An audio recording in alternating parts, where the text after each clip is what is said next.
Subscribe now and press the bell icon. Never miss. નમસ્કાર દર્શક મિત્રો, હું છું મોટિવેશનલ સ્પીકર શાસ્ત્રીજી શ્રી પુનિતભાઈ જાની. આપ સર્વનું અભિવાદન કરું છું મારા આ શો મોટિવેશનલ મંડેમાં. આજે આપણે ચર્ચા કરવાની છે ગીતા જયંતિ વિશે. ગીતા જયંતિ ઉપર આજે આપણે સૌ જાણીશું કે ગીતા મૂંઝવણો ઉકેલે ગીતા અને સફળ જીવન બનાવે ગીતા. આ વિષય ઉપર આજે આપણે ચર્ચા કરવાની છે. તેમાં સૌથી પહેલાં આપણે જાણીશું કે મૂંઝવણો ઉકેલે ગીતા એમ કેમ કીધું છે. કારણ કે દરેક માણસના જીવનમાં નાની મોટી કેટલીય મૂંઝવણો છે જ. શાસ્ત્રમાં કીધું છે, કોઈ તન દુઃખી, કોઈ મન દુઃખી, કોઈ ધન બિન રહત ઉદાસ, થોડે થોડે સબ દુઃખી, બસ સુખી રામ કે દાસ. કોઈ તનથી દુઃખી છે, કોઈ મનથી દુઃખી છે, કોઈ ધન વગર ઉદાસ રહે છે. સુખી હોય તો બસ એક રામના દાસ જ સુખી છે, એ સિવાય કોઈ સુખી છે નહીં. એટલા માટે નાની મોટી મૂંઝવણો સૌના જીવનમાં છે જ. એવું નથી કે કોઈના જીવનમાં મૂંઝવણ નથી, પણ આપણે એ મૂંઝવણોનો ઉકેલ શોધવાનો છે. તો એ મૂંઝવણોનો ઉકેલ ક્યાં મળે? તો એના માટે આપણે ભગવદ્ ગીતામાં પ્રવેશ કરવાનો છે. ભગવદ્ ગીતાના એક એક અધ્યાયમાં આપણી નાની મોટી એક એક મૂંઝવણોનો ઉકેલ બતાવ્યો છે. જેમ કે પ્રથમ અધ્યાયમાં કીધું છે કે દુર્યોધન સૌથી પહેલાં દ્રોણાચાર્ય પાસે ગયો. એને કીધું કે આપણી બંને સેનાઓને જુઓ, આપણી સેના અને આ સામે પાંડવોની સેના. એમાં કૌરવોની સેનાને બતાવીને કીધું કે અપર્યાપ્તમ તદસ્માકમ બલમ ભીષ્માભિરક્ષિતમ પર્યાપ્તમ ત્વિદમેતેષાં બલમ ભીમાભિરક્ષિતમ. એણે દુર્યોધને દ્રોણાચાર્યને કીધું કે ભીષ્મ પિતામહ વડે રક્ષાયેલી આપણી તે સેનાને અપરિમિત હોવાને લીધે બધી જ રીતે અજેય છે. જ્યારે ભીમ વડે રક્ષાયેલી આ લોકોની આ સેનાને તો પરિમિત હોવાને કારણે જીતવી સાવ સહેલી છે. એક રીતે આપણે જોવા જઈએ ને તો આ સૌથી મોટી એનામાં મૂંઝવણ હતી.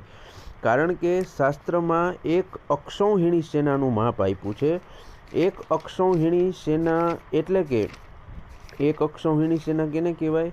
તો કે જે સેનામાં એક અક્ષૌહિણી સેના એટલે કે જે સેનામાં 21,870 રથ હોય, 21,870 હાથી હોય, 65,610 ઘોડેસવાર હોય અને 1,09,305 પાયદળ હોય. ટોટલ આંકડો થયો 2,40,570. આ એક અક્ષૌહિણી સેનાનું માપ છે. તો એવી પોતાની 11 અક્ષૌહિણી સેના હતી. એ 11 અક્ષૌહિણી સેના હોવા છતાં એને ચતુરંગીણી સેના તો યાદવોની મળી, ત્યાં મહાભારતમાં કીધું છે. છતાં પણ તે મૂંઝાતો હતો કે મારું શું થશે. તો તેણે દ્રોણાચાર્યને કીધું કે ભીષ્મ પિતામહ છે એટલે મને વાંધો નહીં આવે. એટલા માટે દુર્યોધને દ્રોણાચાર્યને કીધું કે અયનેષુ ચ સર્વેષુ યથા ભાગમ અવસ્થિતા ભીષ્મમેવાભિરક્ષન્તુ ભવંત સર્વ એવહિ. આટલું અવળી એની સેના હતી તોય એ ડરતો હતો, અંદરથી એનામાં ભય હતો, એ મૂંઝાતો હતો, એની અંદર મૂંઝવણ હતી. એટલે એણે દ્રોણાચાર્યને કીધું, આથી બધા વ્યૂહદ્વારો પર પોતપોતાની જગ્યાએ રહેલા તમે બધાએ સજાગ રહીને ભીષ્મ પિતામહનું જ બધી બાજુથી રક્ષણ કરો. આટલી સેના હતી તોય એ મૂંઝાતો તો વિચાર કરો તો પાંડવો પાસે તો કાંઈ સૈન્ય બળ હતું જ નહીં, તો એ કેટલા મૂંઝાતા હશે. પણ એની પાસે મૂંઝવણ એનાથી 100 ફૂટ દૂર હતી. કેમ? તો એ જ્યારે મહાભારતનું યુદ્ધ શરૂ થવાનું હતું ત્યારે દુર્યોધન અને અર્જુન બેય ગયા ભગવાન કૃષ્ણ પાસે કે તમે અમારા સૈન્યમાં રહ્યો, એવું કહેવા માટે, માગવા માટે, પોતપોતાની સેના માટે. તો સૌથી પહેલાં ભગવાને અર્જુનને કીધું કે જો એક શરત છે, તમે બેય મારા પોતાના છો, બરાબર છે, એટલે હું કોઈની સાથે કોઈની સામે લડી શકું એમ નથી. એટલે મેં આમાં એક નિર્ણય કર્યો છે કે એક બાજુ હું વગર શસ્ત્રોનો હું હઈશ, એટલે હું યુદ્ધ નહીં કરું, અને બીજી બાજુ મારી ચતુરંગીણી સેના હશે. હવે તમારે આ બેમાંથી જે જોઈએ એ માગી લ્યો. તો પહેલાં અર્જુનને ચાન્સ આપ્યો કે પહેલાં તારે શું જોઈએ બોલ. કારણ કે જ્યારે ગયા બે જણા ત્યારે ભગવાન શયન કરતા હતા અને ઉઠ્યા એટલે પહેલી નજર અર્જુન ઉપર પડી. એટલે અર્જુનને ચાન્સ આપ્યો. તો અર્જુન કે મારે સેના નથી જોતી, ભલે તમે ન લડો પણ તમે મારી સાથે તો રહો, મારા સારથી તરીકે, મારા સારથી બનો, મારો રથ હાંકો.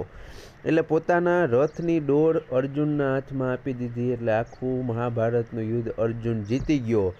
જ્યારે દુર્યોધનને માગવાનું કીધું ત્યારે કીધું કે તમે લડો નહીં તો મારે તમારું શું કામ છે. લડો નહીં, શસ્ત્ર હાથમાં ન લ્યો તો મારે તમારું કંઈ કામ નથી, મને તમારી ચતુરંગીની સેના આપી દો. આ દુર્યોધને કીધું. એટલે બેય આ પ્રમાણે માગણી કરી. અર્જુને વગર શસ્ત્રના શ્રી કૃષ્ણને માગ્યા સારથી તરીકે, અને દુર્યોધને યાદવોની ચતુરંગીની સેના માગી ભગવાનની. હવે સૈન્ય બળ હોય, માનો એક રાજા છે અને એક એની સેના છે, તો રાજા સારો કે એની સેના સારી? રાજા ભગવાન કૃષ્ણ હતા, એ આખી ચતુરંગીની સેના હું આ મહાભારતની 18 અક્ષોહિણી સેના બરોબર હતા, છતાં પણ એ દુર્યોધન સમજી ન શક્યો, એટલે મહાભારતના યુદ્ધમાં મૂંઝાતો હતો. પણ ભગવાન જેની સાથે હોય કોઈ દી મૂંઝાય? એટલે અર્જુને પોતાના રથની ડોર જ ભગવાનને સોંપી દીધી હતી, એટલે એ મૂંઝાતો નહોતો. આ મૂંઝવણનો ઉકેલ કીધો છે કે તમે દ્વારકાધીશ પાસે, ભગવાન પાસે ક્યાંય પણ મંદિરમાં માગવા જાવ ને ત્યારે બીજું કંઈ ન માગતા, ભગવાનને માગજો. ભગવાનને એમ કહેજો કે ભગવાન તમે મારી સાથે રહેજો, બસ મારે બીજું કાંઈ નથી જોતું, ઘણું દીધું જ પ્રભુ, તમે મારી સાથે રહેજો, મારો હાથ ન મૂકતા, મારો હાથ પકડી રાખજો. બસ આટલું માગશો ને ભગવાન પાસે, એટલે તમારા જીવનમાં કોઈ મૂંઝવણ આવવા નહીં દે. મૂંઝવણ આવશે તો એ તમારી સાથે રહેશે, તમને ઉકેલ બતાવશે મૂંઝવણનો, અને એ મૂંઝવણમાંથી બહાર